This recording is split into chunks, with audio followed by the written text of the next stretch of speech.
This episode of the Art of Coaching podcast is brought to you by Momentous. Momentous carries a line of NSF certified supplements designed for anyone who wants to get the most out of what they do. Whether you're a professional athlete, a recreational runner, or weekend warrior, everyone deserves to use high quality products to maximize their results. Art of Coaching listeners can save 25% by using code BRETT, that's BRETT 25 at livemomentous.com. This episode is also brought to you by Saga. Saga has the world's first wireless upper and lower limb blood flow restriction training cuffs. These cuffs intelligently calibrate to your optimal occlusion zone. That takes the guesswork out of all the calibration and helps you train smarter and more efficiently, not to mention safely, by leveraging the benefits of blood flow restriction. You can save 20% by using code BRETT20 at saga.fitness.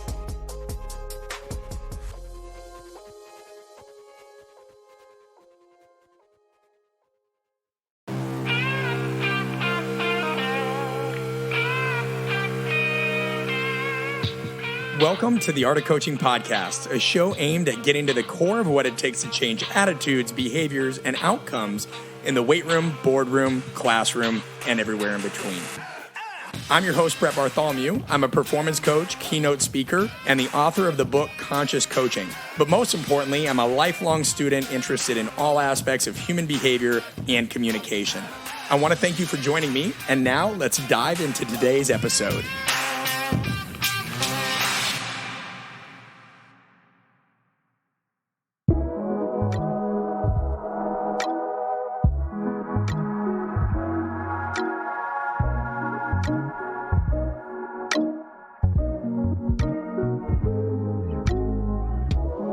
All right, guys, we're going to cut the fluff and call it like it is.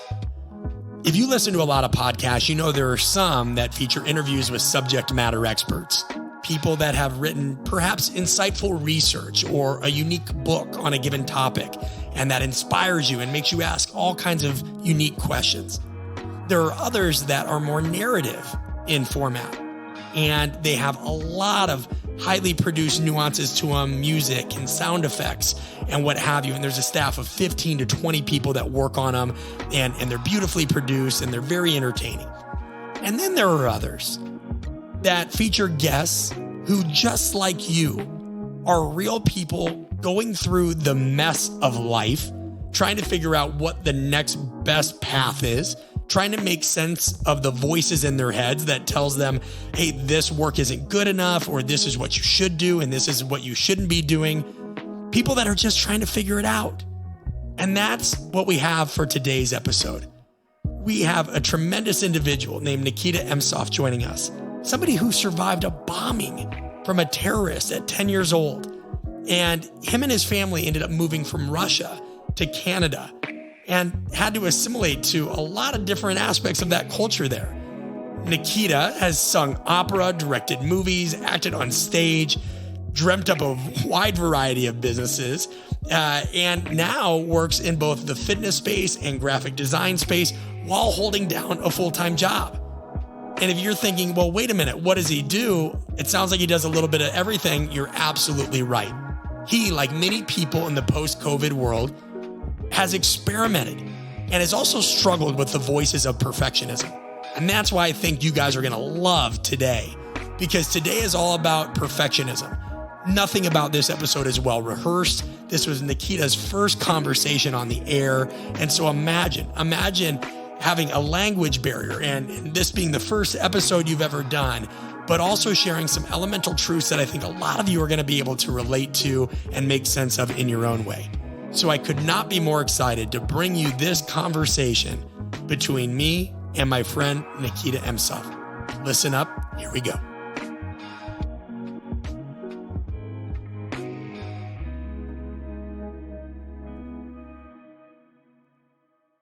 Hey, welcome back, everybody, to another episode of the Art of Coaching podcast. I'm here with Nikita Emtsov. Nikita, how are you, buddy? I'm good. How are you, Brett? I'm doing well. Listen, as is the case most times when we have conversations, the bio that we read off at the beginning doesn't always do justice to the individual we're having a conversation with. And just to frame all of you guys listening up, today we're going to talk about a variety of things, both perfectionism, a little bit of storytelling, how the narratives of our lives can really keep us from doing certain things that we want to be able to do. And I've been fortunate enough to get to know Nikita over the past few years, somebody that it's one thing when people say they're a perfectionist. It's another thing when we meet somebody that's truly on kind of a different cultural spectrum of that. And it's been enlightening because I deal with these things as well.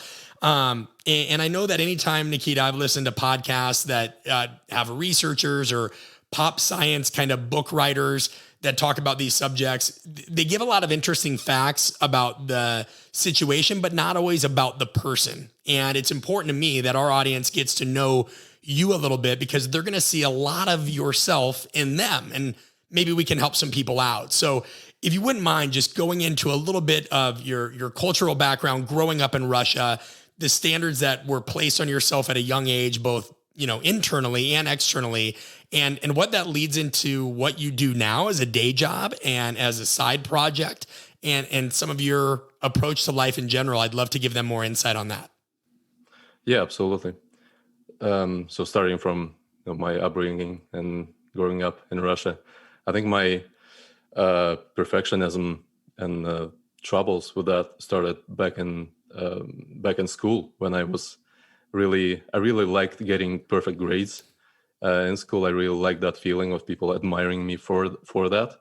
That I kind of obsessed over that, and that has been an impediment to me throughout my life because on the one hand, getting the perfect grade seems like the perfect thing to get, right?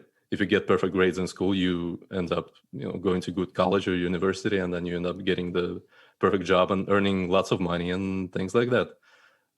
So it didn't ever occur to me that maybe that's not the healthiest thing to do. It's almost like with exercise. I've posted that poll once in my on my Instagram. Like, what's the healthiest thing out of the two? Is it a salad or a burger? And most people would say salad. Obviously, burgers is not the healthiest food in the world. But when we look at the larger picture of that particular individual, one particular individual, maybe they are so obsessed with eating healthy that it becomes an eating disorder for them. So maybe that salad may not be the most healthy thing for them to eat. Maybe they could live with eating a burger once in a while. And that was the same thing for me with being a student in school. Like, I could definitely get not the perfect grade, and I would be devastated. Whereas if somebody told me that, hey, that's just a part of life, that's part of the journey, you fail, you learn from that, and you move on, and that sets you up for the next journey as well. That sets you up for things that you haven't learned, that you haven't got into on the first sort of track that you're going to learn the next time. But that wasn't the case for me. I was really good at getting good grades, and it's only later in life where I started failing at things, where I started being doubting sort of my path in life, that I got really, for the lack of a better word, depressed. Yeah, I mean, it's been a journey for sure. Yeah. And, I appreciate you going that deep. And I think a lot of people can, you mentioned these things start with wanting to get good grades. And then it might start with some people wanting to, let's say somebody plays baseball, they want to pitch the perfect game, or they want to have the perfect resume, and then they want to build the perfect life, right? We have this idea of what perfect is. And we struggle with that because, you think about things being relative.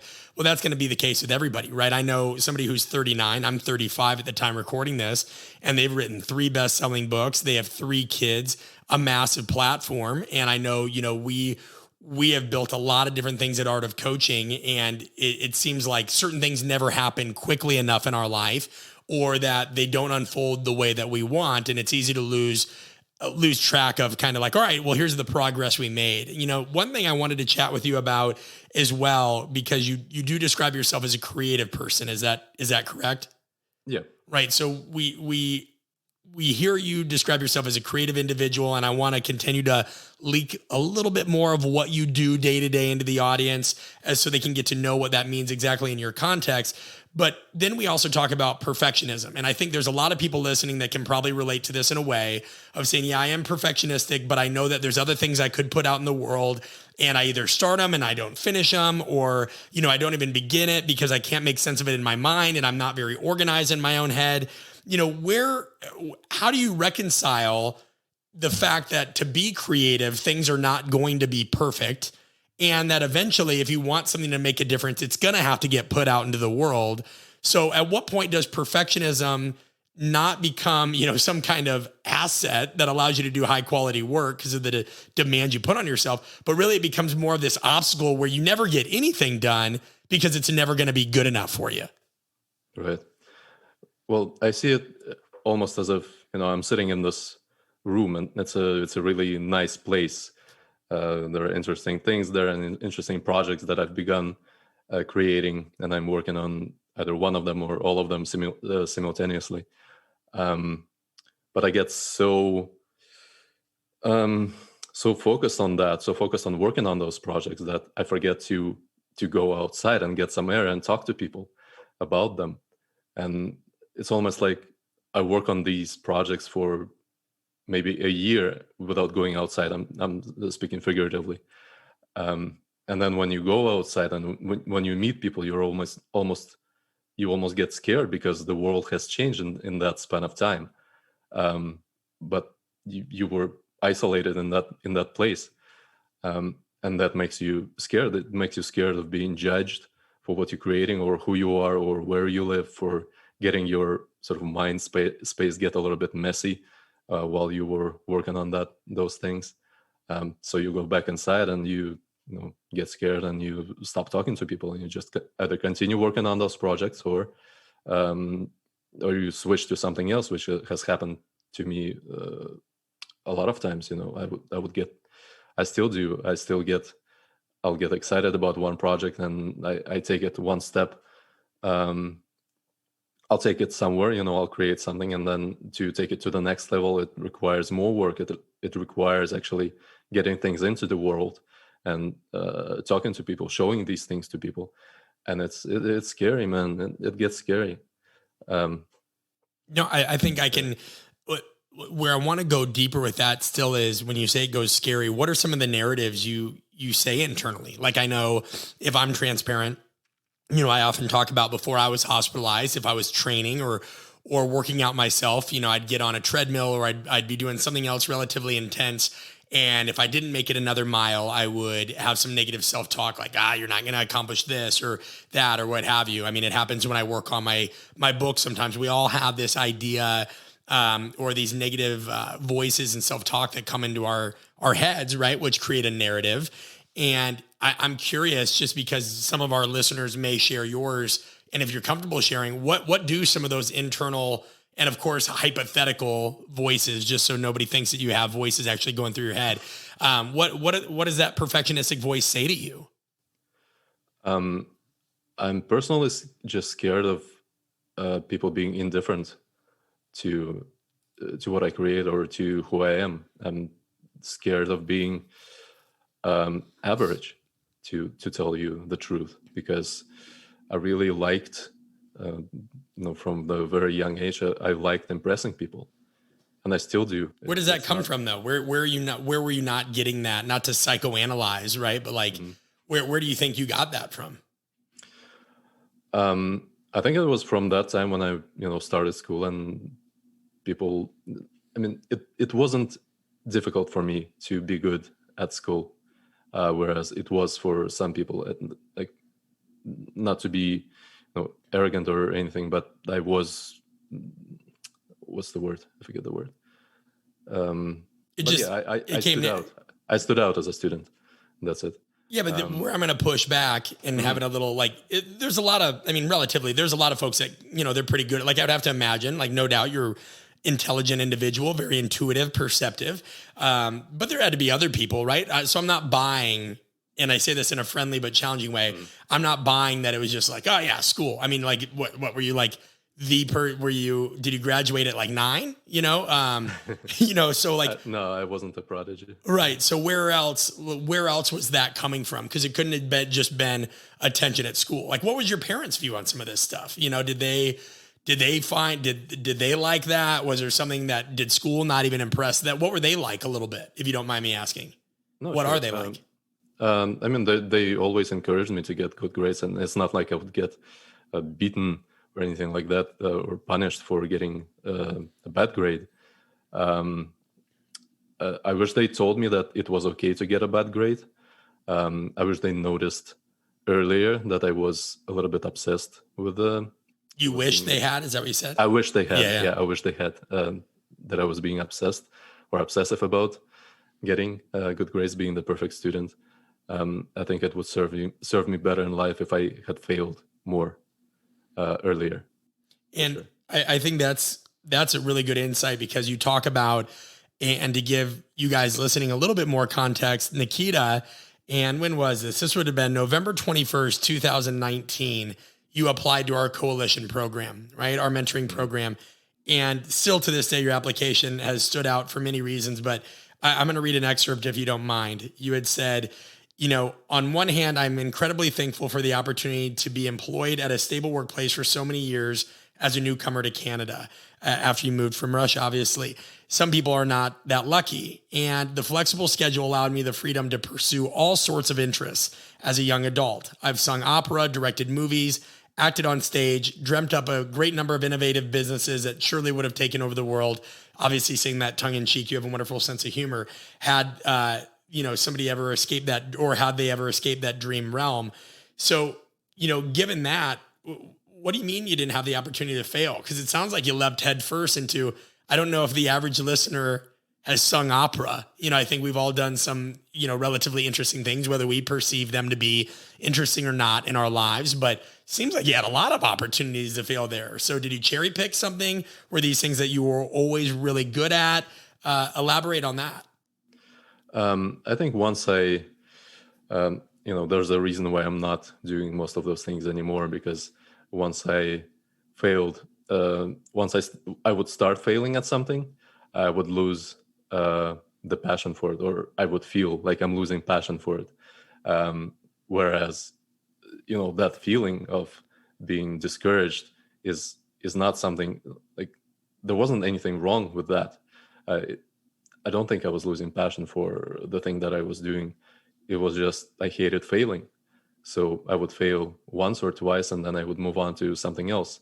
And as that, you starting that journey, and you run into the first obstacle, and you choose another journey to go on, and you never finish anything, or you never finish anything really significant, whatever that may mean to you. So yeah, for me, it was that. It was once I started failing, I would get really discouraged to continue. So we think of this now, and we have a wide range of listeners, people that are coaches, managers, business owners, what have you, from all over the world. And what they're hearing, if they're paying attention, is an intelligent individual that is filled with a lot of conflicting thoughts, strong attention to detail, inherently perfectionistic, sometimes can't get out of their own way. $1 million question is, how do you lead somebody like you? If they're working with somebody like you that they respect and they admire that person, or maybe they have a friend in their life that, is very gifted, and they're really struggling to get them to believe in their gifts and to just, hey, do it, whatever it is. What are some guiding principles or even thoughts you could give them on maybe how to reach somebody like yourself? Mm-hmm. I know it's a tough question. It is, because, people are different, and obviously there's going to be a different thing for that. Sure. Yeah. They understand that it's general, right? So Don't worry. We do enough disclaimers. This is Nikita's views only, but the idea is if we're just generalizing, looking at the archetypical individual that has gifts, interesting thoughts, but doesn't believe in themselves to the point where they put it out and they stymie it before it even gets to the early phase of being integrated and put together. Just what are some things you said you wish, for example, your parents would have said, hey, you can fail. You encourage failure more. So is that something you would say, or at the most base level, what would it be? Yeah, it is. That's what I was thinking actually. What if you're working with a person like that, who you know is like that, or maybe you found that they're like that? um, you have to know that once they fail at something, or I mean, fail is a big word, but if you give them some project or something to work on, and they're not successful right away, they may not say it to you directly, but they're probably beating themselves up one way or another. They probably do feel like they have disappointed you, um, and that as a leader, that would be something that I would tell them, hey, this is okay, like we can, it's still a work in progress, we can it's fine, there's no rush. If you fail today, you'll be successful tomorrow.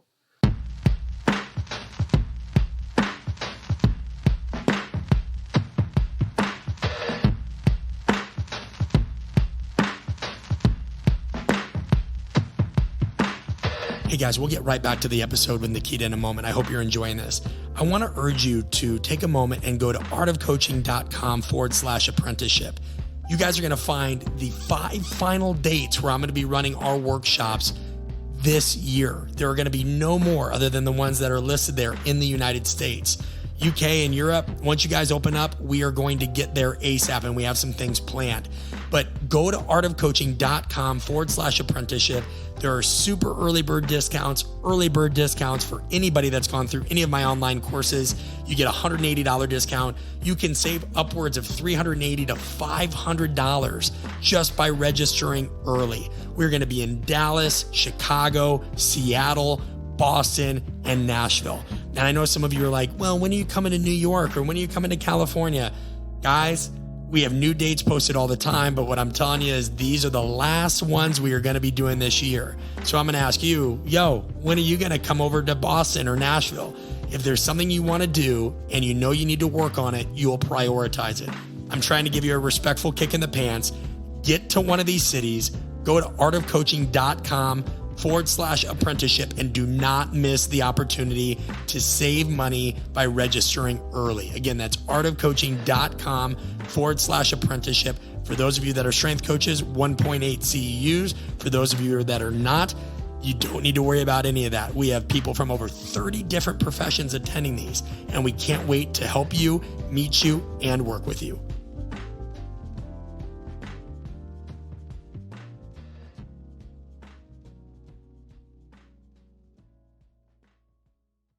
It's fine. There's no rush.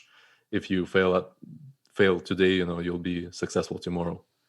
Yeah, I think they can be helpful. And guys, it's worth revisiting too. And this is something we talked about in episode 105. And Nikita, I'd be interested if you know which one you are, but we talked about something called the fraudulent 5 when it comes to imposter phenomenon and what some people talk about as imposter syndrome. And one of these, and everybody can have an amalgamation of them, right? But we have the perfectionist, somebody that says this isn't good enough. I need to set the standard and I'm not going to put it out until it's just right.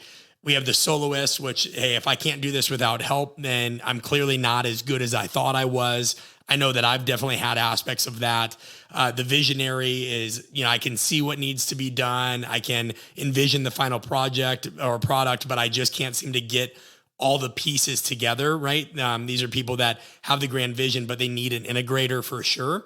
The expert, right? Like, again, well, if I really knew my stuff, it wouldn't be that hard. And I think that hits with people that ever try to write a book, or if anybody even tries doing a podcast, right? It's so different. Figuring out how to manage the conversations, right? You can hear a podcast and a bad one when you hear it, a good one when you hear it, but I think sometimes forget that there's a lot of nuance, right? There are certain podcasts that are more narrative, some that are more conversational, some that are more interview. So I know that's frustrated me at times. Then there's the warrior, right? Everybody's going to think I'm a fraud, I'm a phony, and all these things. Just based off those 5, and I'm happy to repeat any of them, which one do you generally most identify with? Mm-hmm. Well, I would pick all of them if I could, but most generally I would identify with the visionary for sure. There's no shortage of genius, quote unquote, movies and songs and books that I've thought of in my head, that were never that never saw the light of day, and probably never will. I don't, they might. I'm not sure. But yeah, it's having that grand vision, and really not being sure on how to approach it, how to begin to approach it, and not being satisfied. Like, we get told like it's baby steps and all that, but it's difficult to take those little steps and still be stay on track and being satisfied with that sort of pace. Yeah. Yeah. I mean, I think the thing that when I think of this and I think of advice I would have given myself or these people that generally go through this is, listen, I mean, that you're going to bite a bullet one way or another. And it's why they say that, the place with the greatest wealth in the world is a graveyard, because that's where people lie, that, there's songs that weren't sung, movies that weren't made, businesses that weren't started, advice that wasn't given. And so I think you either think, hey, I'm going to put something out, I'm going to deal with this and I'm going to move on, or I'm going to take a new job, or I'm going to do whatever. And I'm going to take some heat from that. And that's okay. Or, I could lay in bed one night and realize about all the things that I didn't do. I think also people just forget this idea of a version 1.0, and they tend to forget that, it's pretty straightforward. There's a reason all of our phones and our computers continually update, because they're not finished products when they're released. And, it goes into something I know that you put on your Instagram before, is where there's a journey, there's sacrifice. And that's where I want to kind of transition a little bit, is you talk about journeys, and you've always been pretty fascinated with storytelling. I think the more I've gotten to know you, the more a lot of that stuff gravitates, or your interests gravitate to storytelling, the narratives we say. So, these are tied in, because we tend to think we're all the main protagonists of our own story, yet really we're the antagonists in many ways. So why storytelling? Where did you gravitate towards this? How does this relate in any way to what you're doing now? And any insights on those pieces that might be helpful? Yeah, absolutely. I mean, seeing my life as a story helps me come to terms with failure, for sure. I think that's the main element. I almost see it as like, if the hero's journey, it's like a circle, and it's divided horizontally. And the top part is the known world, where you are right now, and the bottom part is the unknown world, and it's where all the challenges lie. It's where you venturing to discover something new, and to change and to transform in one way or another. And I almost see it as like, you have a certain goal, and maybe you're trying to lose weight, let's say, and you lose that weight, and then you plateau, and you try to take that journey again, but it stops working for you. And I almost see it as like, I call it an artifact. So once you defeat that sort of a demon or a dragon, or you lose that weight, you see something shining in the grass or in the soil, and you pick it up, and it's a strange object that you don't really know the purpose of, and you take it home with you. You take it back to your home from the unknown world to the known world, and that artifact, that represents to me something that you haven't tackled on your first trip, on your first journey. It's something that sets you up for a sequel, and we all love sequels, right? That's what makes the story interesting. So on the next step of the journey, you're going to discover the meaning of that. So maybe, to give you an example, maybe you exercise consistently, you lost the weight, but you didn't really grow any muscle. So that was the thing that is not completely clear to you how to do, and that the artifact represents that. So that sets you up for a sequel. Maybe that on the next trip, you're going to figure that out, and then you find something else that you haven't understood completely yet, but you're excited to discover, and you take it back with you again, and you keep going through those journeys. And you have to find it. It has to be a conscious thing. If you're not consciously seeking something out that you want to bring back with you, that you don't completely understand, then you're not going to do that, probably. So you have to seek something out. You have to look for that shining object in the grass to take back with you. That's what makes life interesting, things that you haven't discovered on your journeys, rather than you know, rather than going through your journeys in a perfect way and, you know, losing the weight and growing the muscle and yeah. And that's it. But that's where I push back on you, Nikita, of thinking, where the hell was that advice when you were talking to the audience about how to deal with somebody like you, you know, or a perfectionist, right? Like, that alliterative device, you know, where is that? Because it goes hand in hand with something that I posted today.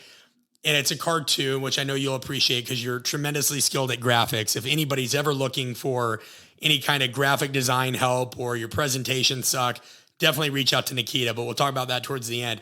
But, you know, the post has a pill bottle and it's straightforward, right? It says hard to swallow pills.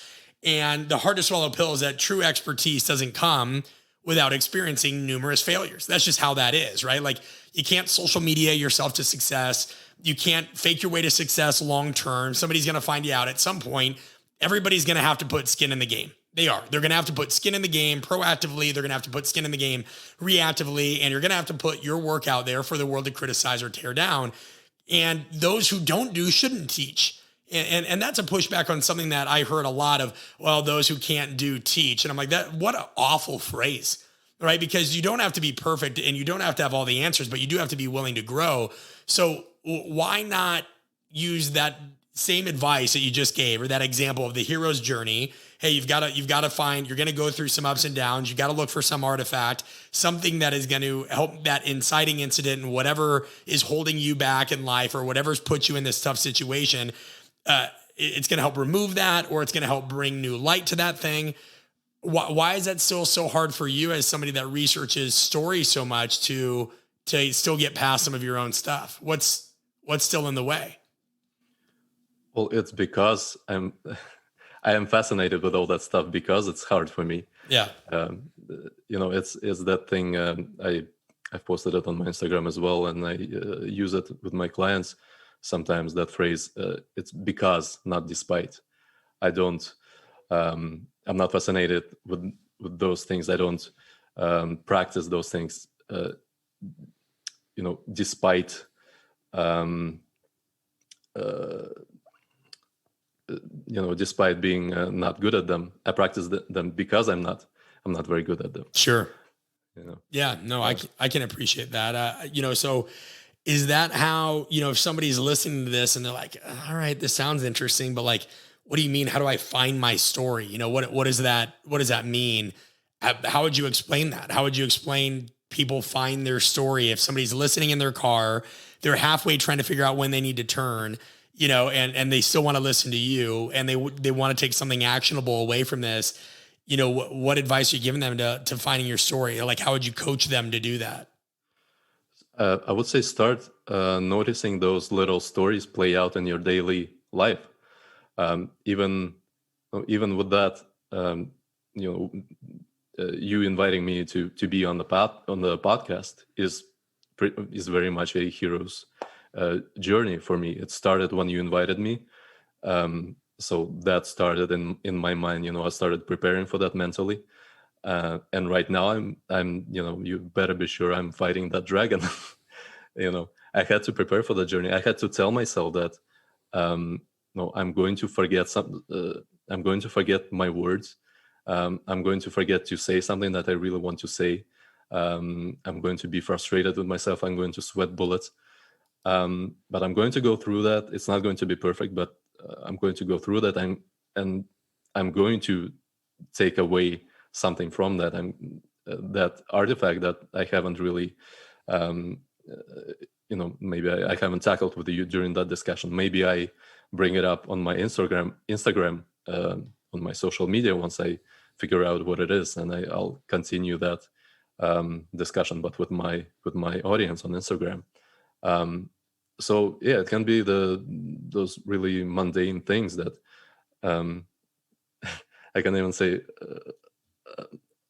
You know, we are recording this podcast. You know, we were supposed to record it a month ago, but then you got the flu, so we had to cancel it. And you know, man, that first day leading up to our call that eventually got canceled, I was so nervous. I was so freaked out. I prepared and prepared. I had thousands of words of notes on my computer. I was so ready. And when you guys texted me that it's not going to happen, I was like, it was such a mixed bag of emotions. I was like, I was relieved and I was disappointed, and it was so interesting. So today I wasn't, I was still nervous leading up to our discussion, but I was not as nervous as before because I've gone through that journey already. So you have to look for those journeys, the way they play out in your daily life. Every if you use Joseph Campbell's hero's journey sort of template, that circle, every journey starts with a call to adventure. Something, you get excited about something, you want to tackle something in your life. Maybe it's a project, maybe it's something else, and that call to adventure is usually followed by refusal of call. Maybe you feel doubt that you have what it takes to do that, but then you might give up on that from that point, or you might proceed, and then you venture into that unknown world, and you start facing challenges, and then you tackle the biggest project, the dragon, and then you come back to your present world, and you share your story with others so they can take something away from that. So it can be it can even be something like, if I tell you to not you, but someone in the audience, like I tell you, do 10 push-ups right now. So try and be aware of what of the thoughts that come into your head as I say that. Some of you are probably thinking, well, I'm not going to do that. That's just not something that I'm interested in doing right now. So that's the refusal of call. And some people may say, okay, yeah, I'll do that. And so you go through that journey, and those 10 push-ups are the dragon, and then you maybe you take something away from it, maybe not so, but that's a journey as well. So I think about this within the context of that, just to gain more clarity. I have to write probably about 10 to 12 pages tonight of a methods and methodology section for my doctorate, right? So what you're telling me is, when I'm doing that, or when I sit down to think about the things that are in my head, well, what's in my head is, I don't want to do this. I don't want to sit down. I'd rather be running the workshops than constantly writing about the underpinning framework, or I'd rather be talking about the underpinning framework as opposed to sitting down, in a stationary sense. So if I'm hearing you correctly, you're saying when you're doing anything, right, like pick out key moments and think about or reflect about what you're thinking about in those key moments. It sounds like what you're talking about a little bit is just being mindful or being present. Am I misinterpreting? No, that's correct. And yeah, if that journey means something to you, if it's really meaningful, then yeah, you're going to have to be mindful of all those things that you're going to encounter on that journey. Yeah. So, like if you think about it from a communication standpoint, right? We tend to think about our messages and the messages we try to get across. Well, just like a story, they've got to have a beginning, a middle, and an end. Here's what I want to say. This is where it's taking the conversation, and at some point, some conversation has to come to a conclusion. Now, some people are able to do that better through words. Some people are able to do that better through imagery. Some people are able to do that through another medium. How do you feel you are best able to channel the way you communicate, right? Do you feel like it's a verbal strength? Do you feel like it's more pictorial? What is your preferred way of communicating, given everything that we've talked about, the constraints you face, and the dabbling you've done? Yeah, it's always been mostly the written word for me. I know you hate email, but I'm here to say that I love email. It's okay. You don't have to love or hate the same things I love or hate. That's perfectly fine. So yeah, I really love that. I really love that I can express all my thoughts in several paragraphs. So yeah, the written word, I've always been good at that. But verbally, it's been difficult. We discussed that on the AOC channels app that I'm part of. We discussed it with Ali and Stephanie Seeley. I remember when I first came to Canada. Obviously, I it was the first time I was being exposed to native English speakers. And real quick, sorry, Nikita, why did you come to Canada? Because our audience doesn't have that information, and it's something I'd love to be refreshed on in general. They heard that you grew up in Russia and what have you, but why Canada? Where did that trek occur? So I moved here with my parents. They decided to immigrate, and part of it was because of the safety situation in Russia at the time. Not to get off track, but I can remember one particular story from my childhood that was probably one of the major reasons why we moved. So I was 10 years old. It was 1999, and it was early in the morning. I was just laying in my bed. I was sleeping. And I remember waking up and I see this, I look up at the ceiling, and I see the window curtain, just floating sort of parallel to the ceiling. And it's like it's floating in slow motion. And I still remember that image in my head. And the next thing I know, my mother runs into my room. She grabs me. She puts me under the door frame because we've been told that when an earthquake happens, we have to stand under the door frame so nothing drops on you from above. But it wasn't an earthquake, so I was so confused. I was just asking my mom, "But what happened?" And she was like, "We've been bombed." It was a terrorist attack. So the curtain had been, because of the force of the explosion and the concomitant wind or gust, whatever from it. That's what had caused it to blow parallel. Am I understanding this correctly? Yeah, the blast wave. Yeah, it's just what I remember. So yeah, then I see glass everywhere.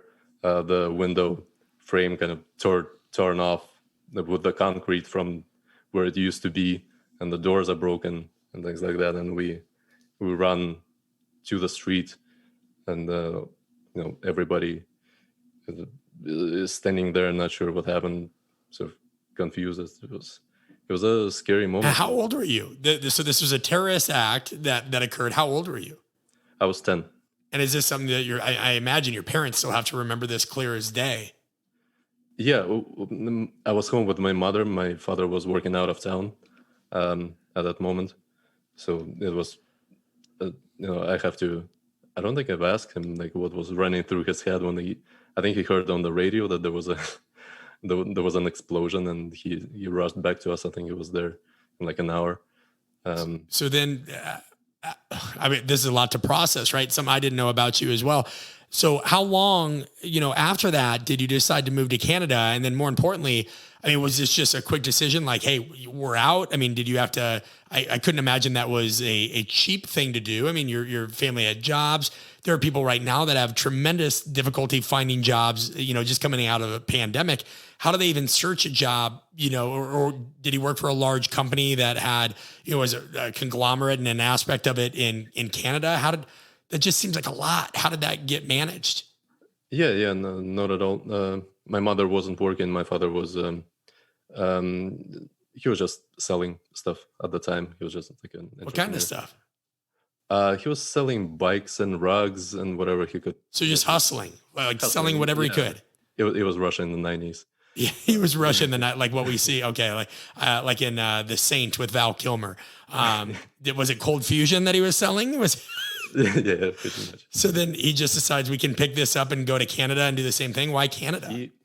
He was selling his car. I think it was a couple of years after the explosion, and he was selling his car to this guy, and they got to talking, and this guy mentioned that he was moving to Canada with his family, and that's when my father started thinking about, that's actually possible.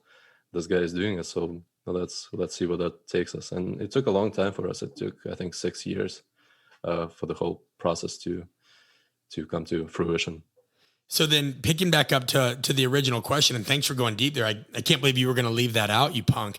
I got off track of that. We were talking about preferred communication methods, and you love email and the written word. And when you had first immigrated to Canada, And then, Right. that's where we went. So go ahead.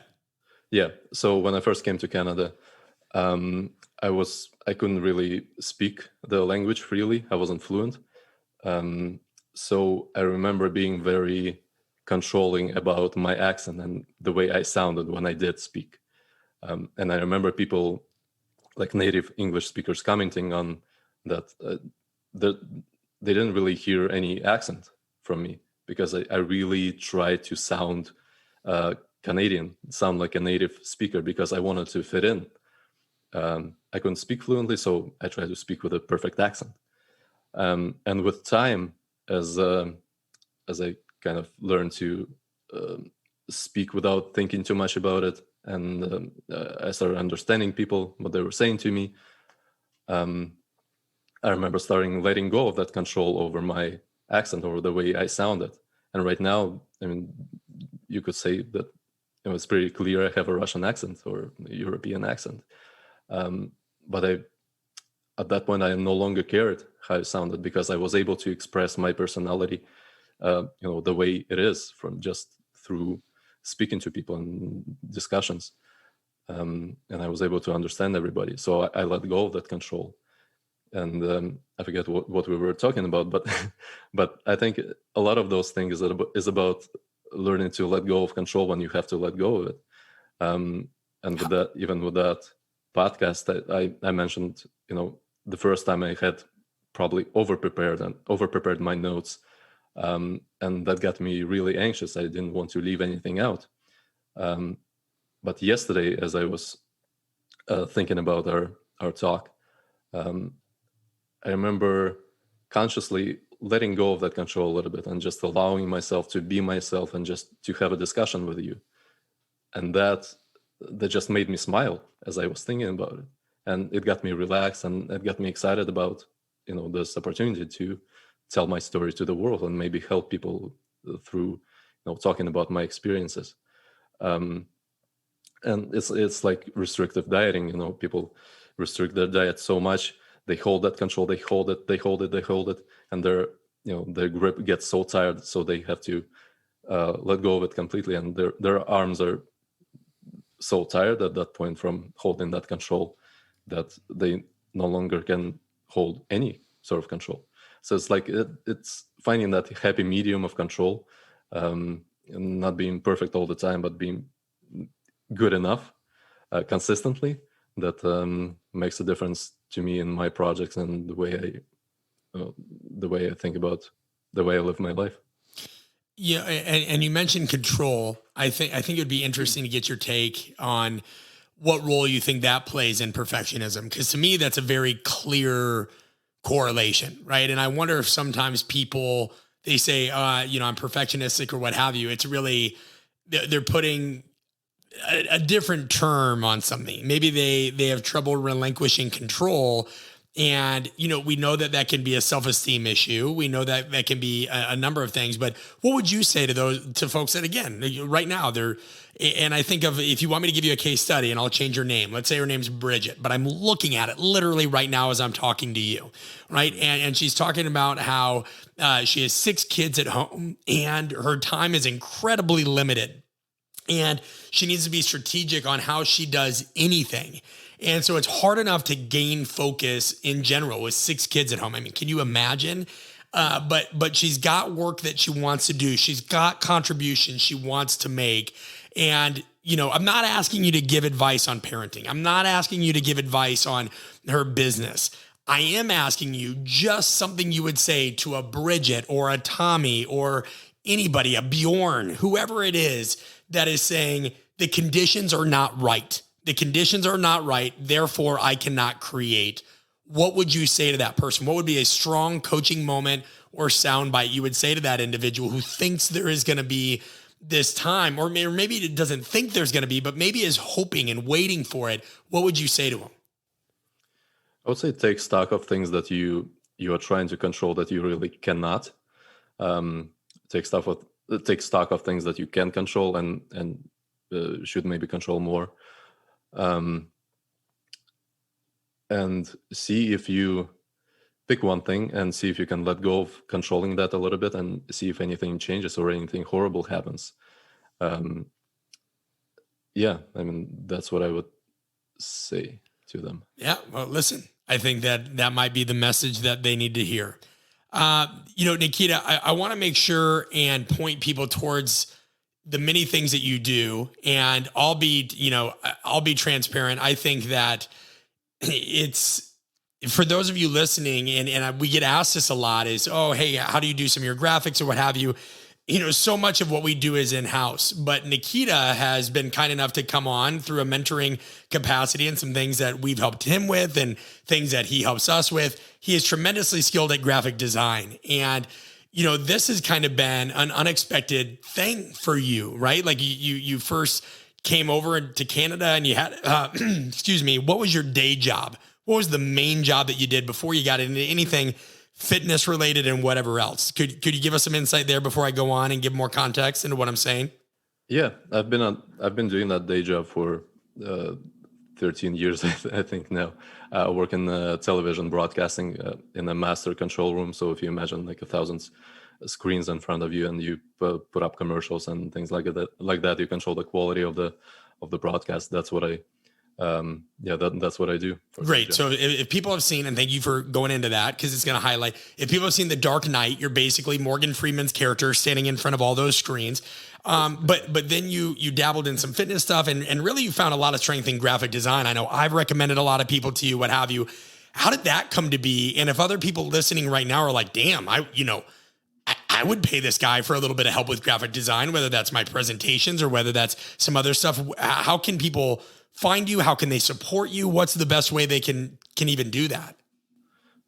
Sure. If I can talk about this. Do it. Definitely. So it's a funny thing with me with graphic design, and it might help some people as well. When I came to Canada, I really wanted to study acting, but like I mentioned before, I couldn't really speak the language fluently. So I kind of opened the book from the college that I was probably going to go to, and I just picked the first creative thing that I could find. I never had a passion for graphic design. I never had anything like that. I didn't have a proclivity to like art and stuff, but I just picked that because it sounded creative, it sounded interesting, and I did that. I studied that for a couple of years, and then I quit it because my heart just wasn't in it. But then throughout the next decade or so, I just kept doing graphic design here and there for my other projects, like for my filmmaking or for my friends' projects and things like that, doing posters and greeting cards or whatever. And it's almost like I accidentally became good at it, just from practicing it. And now it's like this unconscious competence, and I don't even have to think about it. I can just relax on my couch and watch a movie, and that's to give you a glimpse of that process. That's how that's a troubling glimpse. That's a troubling glimpse. So then where can people, like, how do people reach out to you for this? How can they contract you for this?